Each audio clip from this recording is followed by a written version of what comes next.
مرده در وقت غسل با غسال گوید این حرف با زبان حال. وقتی مرده را میگه بالای همون تخته در راست میکنند برای شستن، همون مرده میگه یک صدای دارد که صدای او را انسان نمیشنود، لیکن او چی میگوید؟ مرده در وقت غسل با غسال گوید این حرف با زبان حال. بود مثل تو تر و تازه، قوت داشتم به اندازه. همراه جسم بود جان من، مدت گفتم این و وان من. در محلی که کردم و گفتم، بود فکرم عیالم و جفتم. تا که گشتم خراب و بیچاره، ناتوان حال زرد رخساره. حضرت میگد به سوی همون غسال همین گپا را میگفت است که ای غسال، من هم مثل تو تر و تازه بودم، من هم مثل تو قوت داشتم، مثل تو حرکت کننده بودم. هر دمی که میخیستم و مینشستم، فرزندها و زن و فرزندهام در یاد من بود. حتی چنان مهنت زحمت برای من فرزند کودکام کردم که این چهره زردی که از من میبینی همه این برای فرزند زن است. مهنت ها میکردم، لکن امروز چیکار کنم که مرگ بالای من آمد و مرا بالا برای شستن آماده کردن. من خود دیگه غیرتی ندارم که بدنی خود بشم.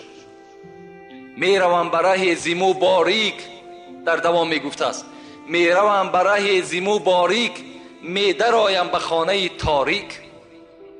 البته راه میرم که خیلی راه باریک است.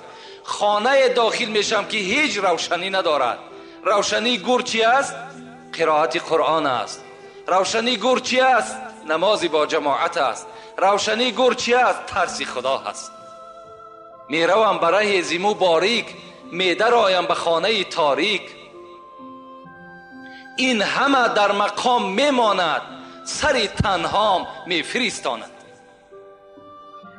همه آن چیزایی که من در دنیا ذخیره کردم، همه آن چیزایی را که من توپ کرده جمع کردم، همه این در مقام میماند، سر تنها میفرستاند.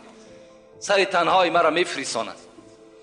در دوام گفت آنچه بگذشت وقتی جان دادن، شرح آن را خدای داند من. آن چیزی که وقتی جان دادن من گذشت، این را بجز خدا و بجز من دیگر هیچ وصف کردنش ناممکن است. آنچه بگذشت وقتی جان دادن، شرح آن را خدای داند من. بعد از این عقوبه هاست پی در پی، می ندانم چی بگذرد در وی. بعد این جان دادن من میدانم که چند عقوبه های دیگر، عذاب گور است، سوال منکر و نکیر است، گذشتن پول صراط است، دادن نامه اعمال است. آیا اینهاش چگونه بر بالای من میامه باشد؟ اینش من نمیدانم. حضرت در آخر ما و شما را همان مرده نصیحت میکند. زنده ها که نصیحت دارند، مرده بر ما و شما چی میگوید؟ گوش باید بشنود این را.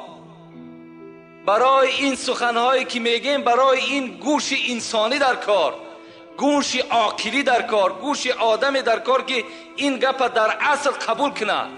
گوش باید که بشنود این را، بکند فکر جان شیرین را. برای این سخنها گوش در کار. گوش سر با جمله حیوان همدم است، گوش دل مخصوص نسل آدم است. برای این سخنها گوش دل لازم. گوش باید که بشنود این را، بکند فکر جان شیرین را. چشم باید عبرتش بیند، بر سر جاده عمل شیند. با چشم میبینی مرده را میشوی، با چشم میبینی تابوت میبرداری، با چشم میبینی برده را در لحد جا میکنی، لکن تعجب آور است که خود عبرت نمیگیری. خود به خود نمیای که فردا من هم داخل این قبر هستم، من هم البته یک مردشوی را بهر من میکابند. این شب به یاد ما و شما نمیآید. چشم باید عبرتش بیند، بر سر جاده عمل شیند. عقل باید کار فرماید، مرده را بیند و به خود آید. حضرت میگد مرده را که دیدین به خود بیاین. همون خود مرگ است. اون حالی که او برادر گرفتار است او را مرگ هم کرده است. من بر شما نمیگم که تمنای مرگ کنید، زیرا ابو هریره روایت میکند حدیث پیغمبر خدا را، رسول الله گفته است لا یتمنى احدکم الموت. امتان من شما مرگ آرزو نکنین. نگین که خدایا مرا تیزتر از دنیا ببر. ایرا نگین که شما گناهکار میشین. نگین که خدایا مرا تیزتر از دنیا ببر. برای چی؟ برای این است که رسول الله میگد که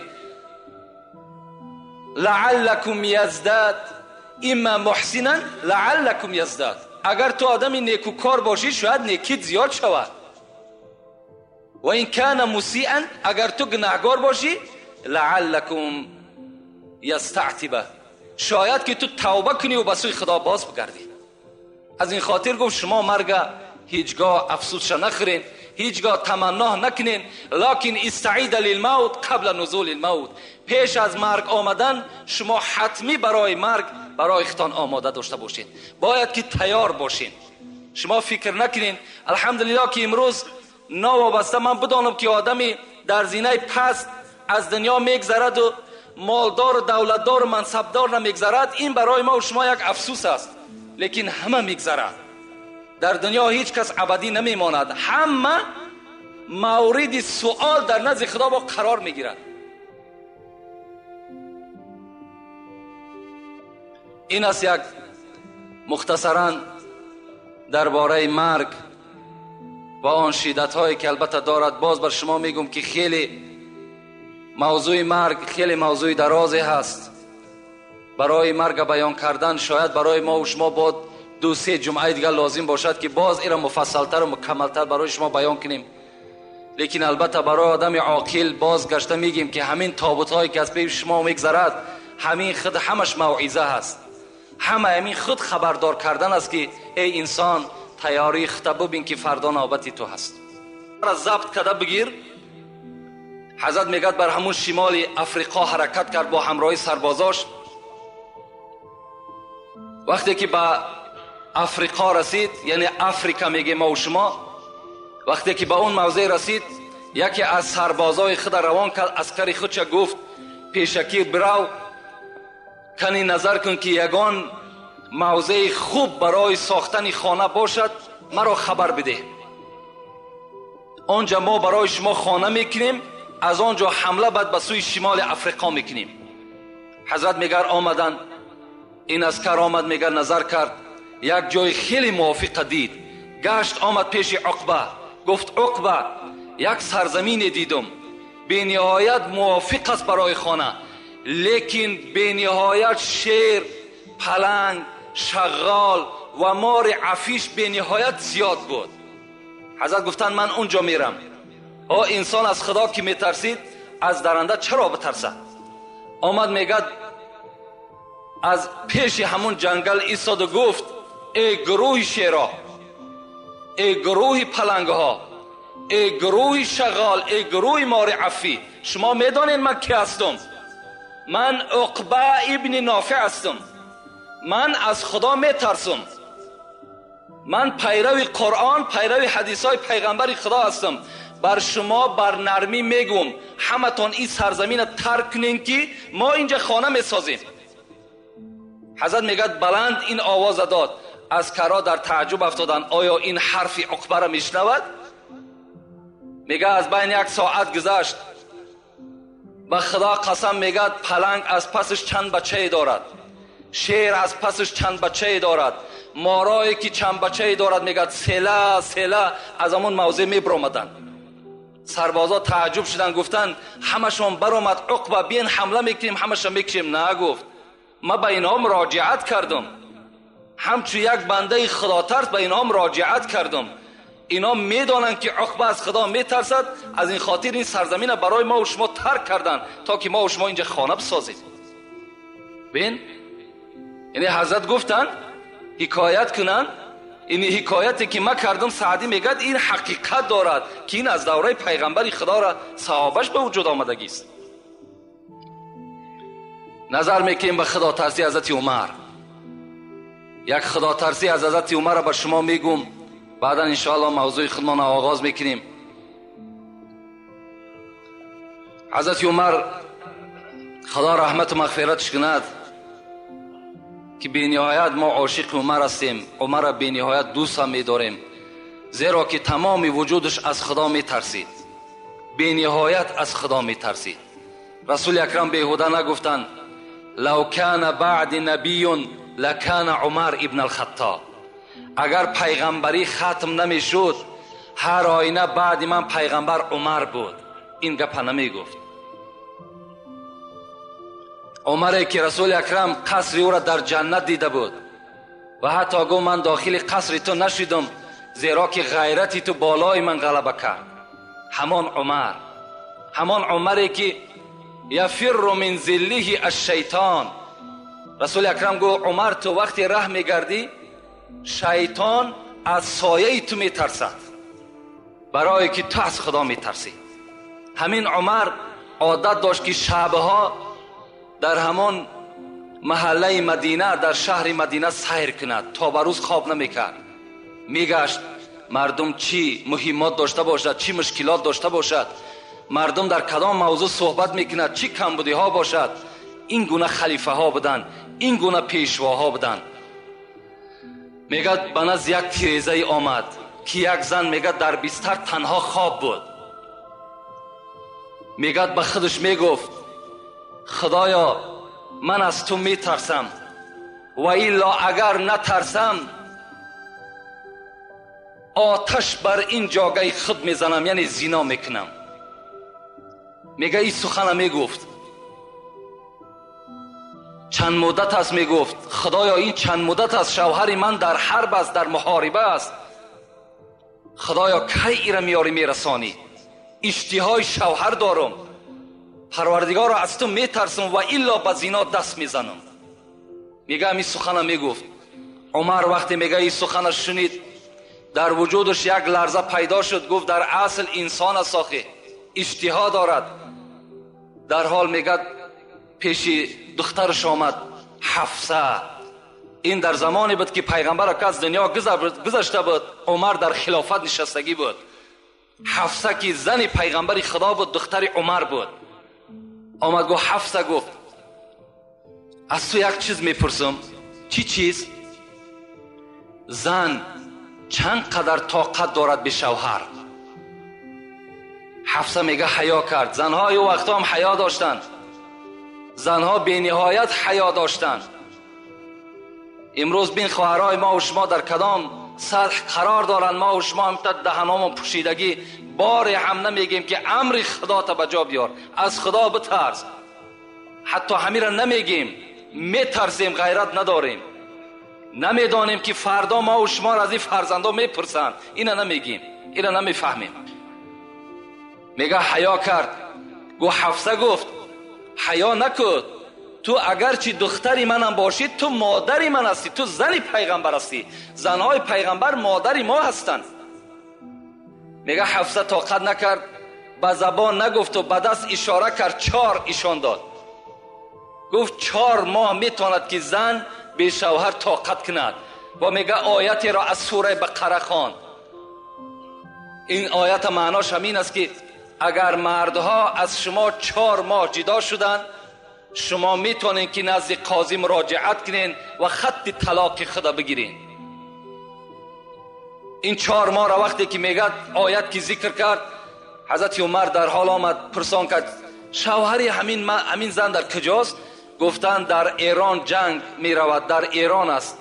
حضرت در همونجا خط برآوردن که کدام سربازی که به جنگ می رود از 4 ماه زیاد در محاربه اشتراک نکند، 4 ماه پس نزد زنش حتمی حاضر شود. این سنت حضرت عمر است که در جنگ هایی که حضرت عمر تشکیل میکرد این سنت جاری کرده بود، از 4 ماه زیاد یعنی عسکر جنگ نکند بلکه آمده زن خودش خبر بگیرد. اینا بین این ترس خدا بود که حضرت اینا مشاهده کردند و اینا در عمل جاری کردند. یک شب میگه، یک قصه دیگرش میگیم انشاءالله، بعد دعا میکنیم. قصه های عمر بی نهایت زیاد است، بی نهایت زیاد است. یک شب میگه یک نماینده از شهر آذربایجان هم خیلی شهر قدیمینه است، از نماینده های پادشاه عرب امون آذربایجان یک نمایندهش نزد حضرت عمر روان کرد. خدا ترسی را من بر شما میگم. وقتی میگه این نماینده آمد شهر مدینه در رسید، شب بود. گفت خانه اگر عمر برم در شب تشویش می شود، شب در مسجد شب میگذرانم، سحر انشاءالله آن پیغامی که پادشاه بر من کرده است بر عمر میرسانم. شب میگه آمدم داخل مسجد در آمدم، همین نماینده آذربایجان. وقتی میگه در آمدم در مسجد نشستم، از یک گوشه مسجد میگه شب بی وقت بود، گریه می آمد، صدای گریه می آمد. کسی می گفت پروردگارا مرا ببخش، پروردگارا گناهایی که من کردم جملگی را ببخش، خدایا مرا از بندگی خود دور نساز، پروردگارا عاقبت کار مرا به خیر بساز. میگه هم تا کسی بود میگفت دعا میکرد، گریه میکرد. بناگاه میگه من مشتاق شدم، از دعای او لذت میبردم. وقتی میگه دعاش تمام کرد و میگه در گوشه مسجد نشست، به نزدش قدم زنان رفتم و در پهلوش نشستم. گفتم ای عاشقی خدا، تو کی هستی؟ میگه حضرت به جانب من نگاه کرد، گفت من عمر ابن الخطاب هستم. میگه در وجودم یک لرزه پیدا شد، من آوازه عمر را شنیده بودم، عمر را ندیده بودم، در حالتی که عمر با پادشاه بود. میگه گفتم در این بیوقتی شب حضرت تو روز تا بیگاه مشغول هستی، شب چی میشود که راحت میکردی؟ حضرت میگه گفت ای برادر، اگر من شب خواب کنم حق این بندگی خدا را کی میکند؟ اگر روز به خواب برم حق این رعیت، حق این مردم کی به جا میارد؟ برای پسر خطاب خواب شب خواب روز حرام است. حضرت میگه هم تا مراجعت کردن تا به روز میگه صحبت کردیم، سحر میگه بامداد یک جایه باز در همون مسجد خواندیم و میگه به جانب من گفت یگان پیغامی داشتی؟ میگه گفتم من از آذربایجان آمدم، از پادشاه خود یک هدیه برای شما آوردم، او را میخوام که به شما تسلیم کنم. حضرت عمر گفتن خوب میشود که خانه بریم، در خانه من شما را مهمانداری میکنم، هر پیغام و هر هدیه‌ای که داری اونجا من از شما قبول میکنم. حضرت دستی او را گرفتن، میگه به خانه آمدن. وقتی در خانه در آمدن، اون زمان میگه زن حضرت عمر دختر علی بود، ام کلثوم. فریاد زد ام کلثوم این مهمان است، یگان طعام داشته باشی نزد ما بیار. ام کلثوم میگه صدا داد عمر در خانه بجز نان خشک و کمی از ملخ پختگی دیگر چیزی نیست. خانه پادشاه که از سه یک قسم دنیا در دست حضرت عمر بود، بجز نان خشک یک کمی از ملخ پخته دیگر چیزی نیست.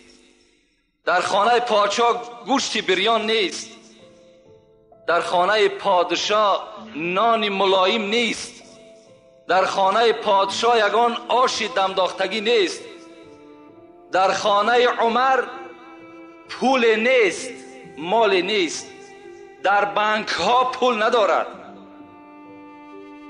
حضرت یک کمی خشک میگه نان آوردن.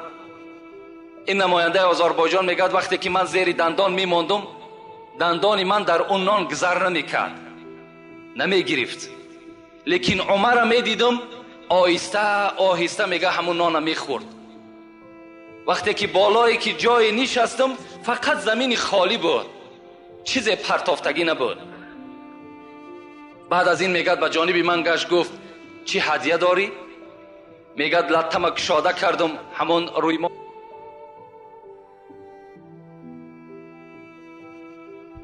روی هست که بغیر در شهر آذربایجان دیگر در هیچ جا پخته نمیتونن. این را فقط کیبانه های آذربایجان پخته میتونن و این را فقط پادشاه ها میخورن، دیگر هیچ کس نمیخوره. عمر میگه وقتی نگاه کردم از این سخنهای من چنان میگه پیشانی ها رگه هاش میخیست، میگفت فقط همین مقدار است؟ گفتم بله همین مقدار است. گفت فقرای مسلمانی که بیرون مدینه زندگی میکنن اونها را کی حولا میتد؟ میگد گفتم آخی این باعث شماست.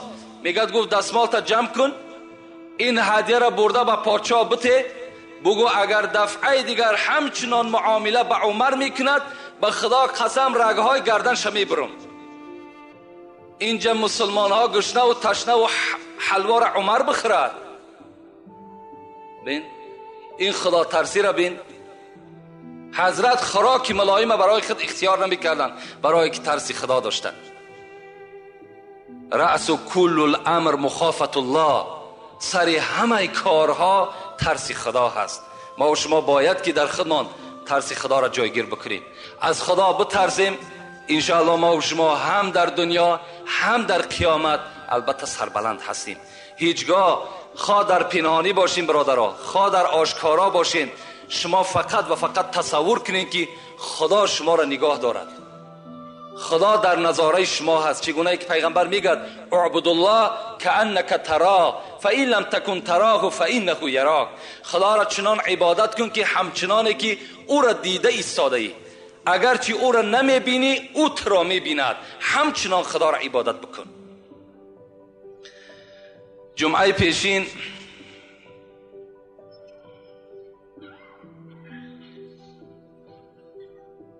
موضوع ما و شما درباره مرگ بود و شدت مرگ بود. این موضوع خیلی موضوع دراز مدت هم هست، زیرا که تمام کتابها در باب مرگ و شدت مرگ البته سخنها می رود. این جمعه هم که باشد انشاءالله این موضوع را بر شما خاتمه می بخشیم.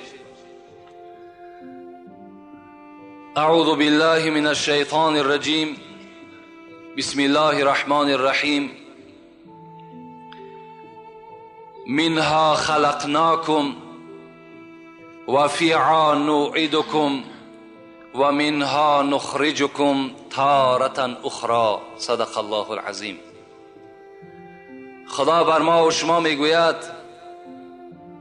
ای بندگان، شما از خاک آفریده شدید. یعنی پدر شما حضرت آدم خداوند از خاک خلق کرد.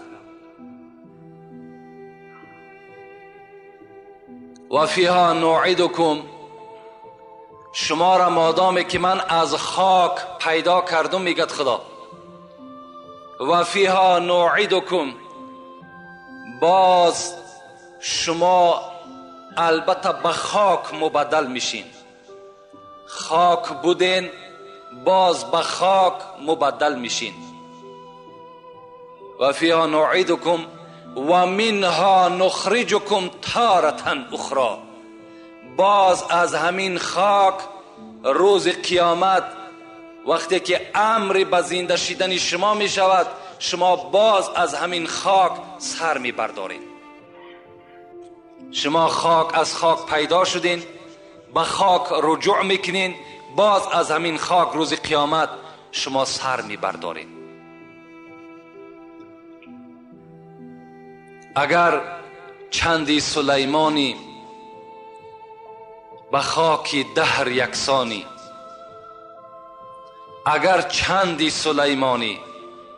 سلیمان بی نهایت بای بود، حضرت داوود بچش، اگر چند تای سلیمان باشی، میگه اگر چندی سلیمانی به خاک دهر یکسانی، و یا جمشید و خاقانی به خاک دهر یکسانی، اگر قند و عسل نوشی، اگر ملبوسی زر پوشی، به ماهرویان در آغوشی، به خاک دهر یکسانی.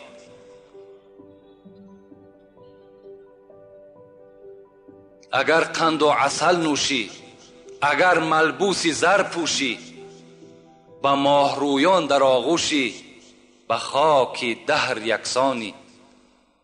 اگرچه فرد دورانی، یعنی اگرچه آدم عادی هم که باشی، اگرچه فرد دورانی، به تخت خیش سلطانی، تو اندک روز مهمانی، به خاکی دهر یکسانی. اگرچه شاه تورانی، اگرچه شاه تورانی، کی زور از شیر غرانی، پسند پهلوانانی، به خاکی دهر یکسانی. به یاد روی جانانی، به یاد روی جانانی، جنون تو سینه بریانی، چو بلبل گر غزل خوانی، به خاکی دهر یکسانی. البته به البته از خاک بودیم، به خاک باز میگردیم، باز از خاک روز قیامت ما و شما سر میبرداریم. ای ز خاکت آفریده خاکیا هوشیار باش، خاک بودی خاک گردی در میان هوشیار باش. البته دنیا جای ابدیت نیست، دنیا جای نیست که ما و شما ابدی زندگی کنیم. اگر از خلاصه مرگ همین ما و شما بفهمیم، همین قدر ما و شما بفهمیم که دنیا جای ابدی نیست، همین برای ما و شما کفایت کننده است. رسول اکرم میگه کفا بالموت واعظا، برای شما داملای امر معروف کننده لازم نیست. در صورتی که آدم عاقل تابوت بیند باید که عبرت بگیرد. میگه پیغمبر تابوت برای شما داملا هست، تابوت برای شما خود مولوی هست، همون خود برای شما عبرت هست. دنیا جای ابدیت نیست. زمان پیغمبر خدا بود، رسول اکرم میگه دائم نماز با جماعت که میخواند، پس میگشت به سوی مردم نمازخانه ها را نگاه میکرد و میپرسید فلانی کجاست، فلانی کجاست. یک مرد و زن بی نهایت در پشت رسول اکرم دائما نماز با جماعت ادا میکرد. یک روز میگه رسول اکرم بین این موی سفید و این عائله موی سفید که کمپیر بودن، اینها حرکت کننده به سوی نماز جماعت بودن. امروز خدا ما و شما را تن صحت داده است، سلامتی خوب داده است، مسجدهای کشاده که باز میگم غنیمت هستند، اینها را داده است. ما و شما به این قدر نعمت خدا نمیرسیم. باز خدا رحمت کند عمر، سخنم کمتر بیرون از موضوع می شود. دورای حضرت عمر بود. حضرت میگه وقتی که پهلو گشتن نگاه کردن که یک مرد در جماعت نیست، میگه گفت فلانی کجاست؟ گفتن فلانی بیمار است. حضرت عمر وقتی میشنید که فلانی بیمار است میرفت تفتیش میکرد در اصل بیمار است یا نه. میگه وقتی که شنید بیمار است خیست، میگه خانهش رفت، خانه همون مرد رفت، میگه درش تق تق کرد، گفت فلانی؟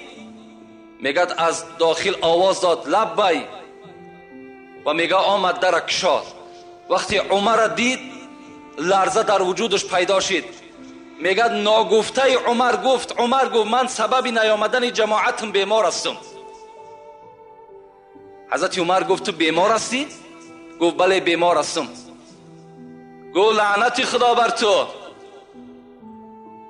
عمر ترا الحال گفت ای فلانی تو لبی گفتی آمدی کو؟ ترا خدا فیراد دارد حی علی الصلاة حی علی الفلاح، بیاین به سوی نماز، بیاین به سوی نجات. چرا خدا را قبول نکردی گپشه؟ چرا گپی عمر لبی گفتی؟ این عمر خطابش بود. گپی عمر را تصدیق میکنی، لبی میگوی، به نزدش میای، گپی خدا اختا قبول نمیکنی.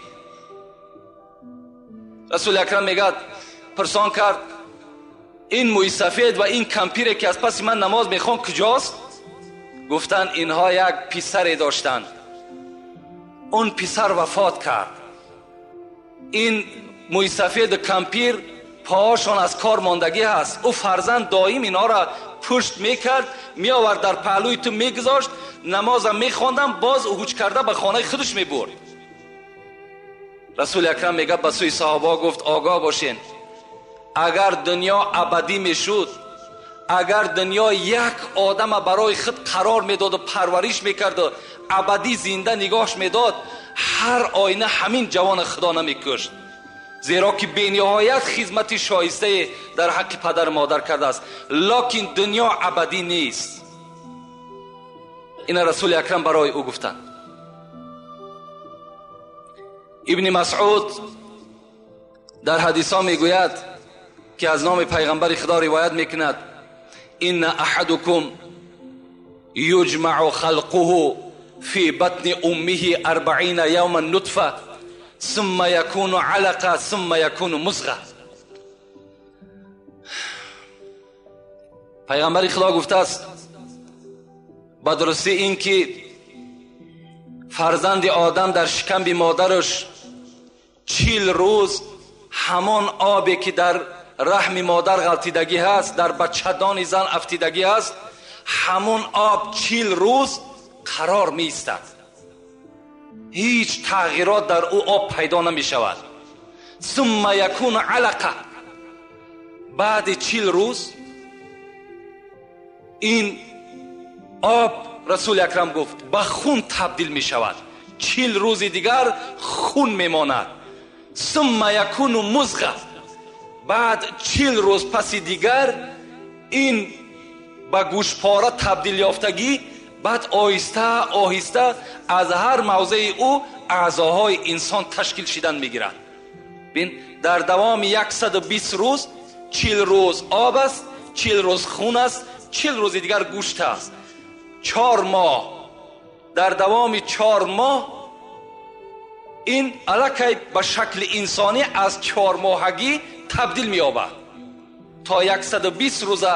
اگر فتوای امروزه میگد اگر زن بخواهد که ابورت کند، یعنی فرزند سقط میگیم، اگر نابود کند جایز است، لیکن بعد 4 ماهگی دیگر جایز نمی شود، حکم قتل در بین پیدا می شود، همچنانه که فرزند خودش قتل کرده است. این فتوا میگد. خب ثم یرسل علیه الملک فینفخ فیه الروح. پیغمبر گفت بعد 120 روز در همین جنین، در همین فرزندی که در شکم مادر است، خداوند یک ملائکه روان میکند که در او جان بدم، جان در وجود او فرزند داخل می شود. و یکتب به اربع کلمات، به همین طفلی که در شکم مادر است 4 کلمه نویسانده می شود. خداوند امرش میکند اولا جان در وجود او داخل کن، بعد 4 کلمه را در تقدیر او کتابت کن. این 4 کلمه چیست؟ اجله، عمله، رزقه، سعید و شقی. بنویس که چند سال عمر میبیند، بنویس کدام عملها را در دنیا انجام میدهد و باز کتابت کن چه مقدار رزق روزی دارد، و 4م کتابت کن که اینه که از شکم مادر بیرون می شود بدبخت است یا نیکبخت، این شم کتابت کن. این یک حجت از نام خدا میگیرد، او را آمده در تقدیر همون انسان چیکار میکند؟ می نویسد. خب این مطلب من از این حدیث چیست؟ وقتی که انسان دم آخرش می شود، بین باز 5 ملائکه نزد جان گرفتن او می آید. یکمش داخل می شود، می گوید السلام علیک یا عبدالله، ای بنده خدا، سلام و رحمت خدا بر تو. اگر بنده نمازخوان و بنده خدا ترس باشد، هم تا معامله از جانب این 5 ملائک پیش از جان دادن می شود. می گفت است السلام علیکم ای بنده خدا، انا مؤکل به ارزاقک. اگرچه رزق رسانی تو خدا بود، لیکن من همون ملائکه بودم که او رزق به تو می آوردم می رساندم. فطلبت الارض شرقا و غربا فما وجدت من رزقک لقمه. امروز من تمام روی زمین دور زدم، لیکن از رزق تو ای بنده خدا یک لقمه دیگر نیافتم. رزق تو تمام شد. بنده از جانب رزق ریسکش امیدش کنده می شود. دویمش داخل می شود. من همتا سوال سلام می دهد. من کی هستم؟ من همان ملائکی هستم که بر نفسهای تو وابسته بودم که نفسی تو را بیرون می بردم، درون می دراوردم. امروز هرچی که کافتم دیگر از نفسی تو دیگر نفس نیافتم. یعنی نفسهای تو هم چی شد؟ تمام شد. رزقی تو تمام شد، نفسی تو تمام شد. داخل می شود دیگرش. من وابسته بر نوشیدن آبهای تو بودم. امروز بالای زمین دور زدم، برای نوشیدن تو یک قطره آب نیافتم. امیدت ای بنده خدا از نوشیدنم کنده شود. از نوشیدنم بنده در او حالت چی می شود؟ امیدش کنده می شود. دیگرش داخل می شود، می گوید من وابسته بر قدم های تو بودم که قدم تو را پیش می بردم، پس می بردم به حکم خدای تو. امروز بالای زمین دور زدم، لکن در هیچ جا دیگر تو قدم زدن نمی توانی. قدم تو هم کنده شد. پنجمش می گوید من وابسته بر اجل تو بودم، وابسته بر روزهای تو بودم. امروز هرچی که سراغ کردیم بالای زمین دیگر از حیات تو هیچ روزی نیافتم. بنده از این شنیدن اینها البته آگاه می شود که من دیگر در این دنیا قرار من، حیات من تمام شد. این ملائکایی که از اول آمدن چی ها کردن؟ ملائکی که آخر آمد چی را البته انجام داد. عبدالله ابن عمر ابن العاص میگوید کان ابی کثیرا ما یقول اینی لا اعجب من الرجل. همین عبدالله ابن عمر ابن العاص، این عمر نیست، میگوید من پدر داشتم، پدرم عاص نام داشت. میگفت که من تعجب میکنم، پدرش به همین عبدالله میگفته است، من الرجل الذي ينزل به الموت و معه عقل و لسان لا يصفه. میگه از پدر میشنیدم که برای چی که همین آدم‌هایی را که مرگ بالاشان میآید در زمانی که زبانشان کار کردیسته، در زمانی که عقلش با همراهی خودش هست، چرا که وصف نمیکنن که مرگ چگونه سخت است؟ چرا وصف نمیکنن؟ عبدالله میگه وقتی که همین پدر ما اجلش آمد، بالای سرش آمدم، گفتم پدر تو دایی میگفتی که من در مردم تعجب ده هستم که زبانهاشون کار میکرد، عقلهاشون با خودشون بود، چرا که شدت مرگ بر ما بیان نمیکنن؟ امروز بالای تو همین شدت مرگ آمد است، چرا صفت نمیکنی؟ میگه پدرم به جانب من گفت الموت اعظم من الوصف. عبدالله گفت در حقیقت من میگفتم که چرا مردم وصف نمیکند، لیکن این شدت مرگ، بزرگی مرگ از وصف کردنم بالا بوده است. این را وصف کردن نمیشید است. ولکن سأوصف منه شیئا. لیکن عبدالله من بر تو کمی از این را بر تو بیان میکنم که شدت مرگ چگونه من حس میکنم. حضرت چی گفتن علی کتف جبل الرزوه. الحال گفت عبدالله من حس میکنم که من نمیدانم که بالا همین کتفی من همون کوی رضوان هست یا نه، لکن حس کرده ایستادم که همون کتفی من ده یک کوی کلانی که در پهلوی خانه داریم بالای کتفی من است. من کتف ما جمانده نمیتونم. من همتا تصور کردیستم. و دویم چیزی که حس میکنم، الروح تخرج من ثقب الابره. همون پلوشی سوزن میگه ما و شما، آیا همون سوراخی سوزن گفت دیده عبدالله؟ حس میکنم که نفسی من فقط به همون سوراخی برآمده است. چنان یک مشکلاتی بالای من آمده است که همین شدت مرگ همتا حس کردم. بالای کتفم یک کوه هست و نفس من به مثل همون سراقی سوزن میبراید و فی جوفی در شکمم باشد شوکتون اوسج. در داخل همین روده های من حس میکنم که بوته خار مرغلان داخل است که هر یک رگ مرا او میخلاند. همچنان گو حس میکنم. و دیگر وصفی که بر تو کنم گو عبدالله این است که من در همین زمینه که خوابم الحال زمین آسمان در بالای من نزدیک آمده است. فکر میکنم که بین این الحال من جقیده میشم. آیا همته هست؟ عبدالله که میفهمید اینها یعنی الکی در بگیم یک خیالات این بنده، الکی در روح این بنده گذشته سای. خدا همتا شدت مرگ به بنده همتا ایشان میتد اگرچه چشم انسان او را نمیبیند. اینا البته شدت مرگ هستند، شدت موت هستند. مرگ البته آمدنی هست، در آمدن مرگ هیچ شک و شبهه‌ای نیست. شاعر عرب میگه الموت یأتی بغتة، مرگ ناگهان به سر بنده مؤمن می آید. مرگ پیشکی حجت ندارد، پیشکی یگان دستخط ندارد، یگان مکتوب روان نمیکند، بلکه ناگهان به بالای بنده چکار میکند؟ هجوم میکند. در هر حالت ما و شما البته تیار باشیم. چگونه ای که رسول اکرم پرسیدند من اکیس الناس، من اکرم الناس، زیرکترین مردم کی است؟ کی است؟ از همه زیرک، از همه چقان، از همه هوشیار کی است ای پیغمبر خدا؟ و کی است از همه دیدم مکرمترین انسان در نزد خدا کیست؟ رسول اکرم چی گفت؟ گفتن من یذکر الموت،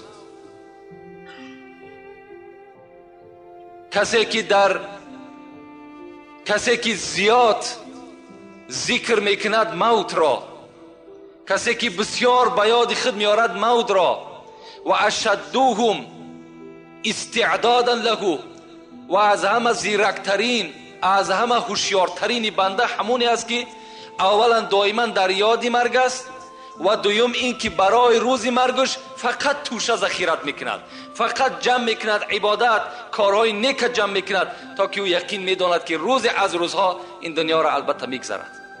افسوس میخوریم دیگر فایده ما نمیکند.